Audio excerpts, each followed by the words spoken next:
Salam Rahayu, kembali dengan saya Jeng Risti. Semoga Anda selalu diberi kesehatan dan perlindungan, serta dilancarkan rezekinya. Ingatlah bahwa kesehatan adalah rizki dan modal terbesar kita sebagai manusia, serta perlindungan Tuhan adalah sebaik-baiknya pelindung. Sejak dahulu, Indonesia selalu kental dengan hal-hal mistis. Ya, salah satu contohnya adalah guna-guna. Biasanya, hal-hal mistis seperti ini ditemukan di daerah terpencil. Tentu saja, banyak motif yang mendasari orang menggunakan layanan spiritual. Salah satu motif guna-guna yang sering digunakan adalah menjatuhkan lawan bisnis. Hingga sekarang, praktek ini masih saja terjadi. Bisa dibilang, menjatuhkan saingan bisnis ini sudah menjadi resiko umum bagi para pengusaha.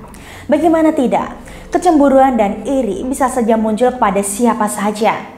Hanya saja, sikap kita menghadapi sifat inilah yang akan membuat diri kita baik atau buruk. Nah, bagi para pengusaha, perlu tahu beberapa ciri-ciri usaha Anda terkena guna-guna oleh saingan bisnis Anda. Karena bisa saja, usaha Anda yang saat ini mulai menurun akibat guna-guna. Berikut ini beberapa ciri-ciri usaha yang kena guna-guna saingan. Yang pertama, tempat bisnis selalu terlihat tutup.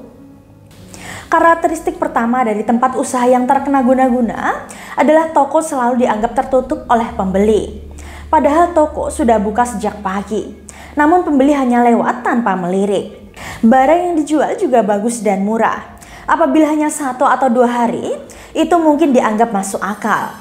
Tetapi jika keanehan ini telah berlangsung lama, sesuatu harus dicurigai. Cobalah untuk bertanya atau menyapa pembeli setia Anda. Apabila jawaban yang diberikan mengatakan selalu tutup, itu berarti tempat bisnis Anda mungkin terpengaruh oleh sihir. Yang kedua, muncul hewan-hewan aneh.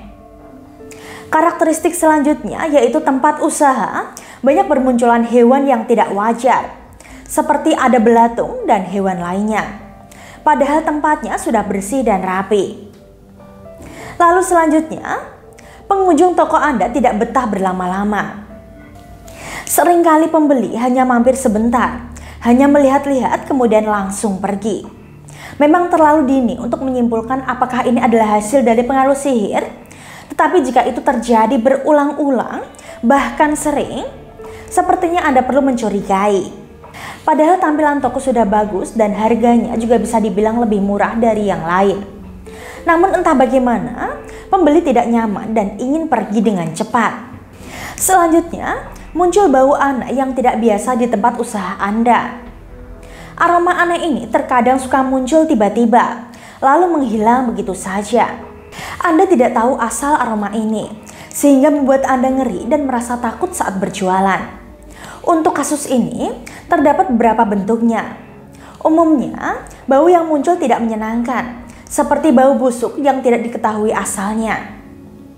Bisa juga tiba-tiba ada lalat yang muncul entah dari mana, padahal tokonya sudah dibersihkan.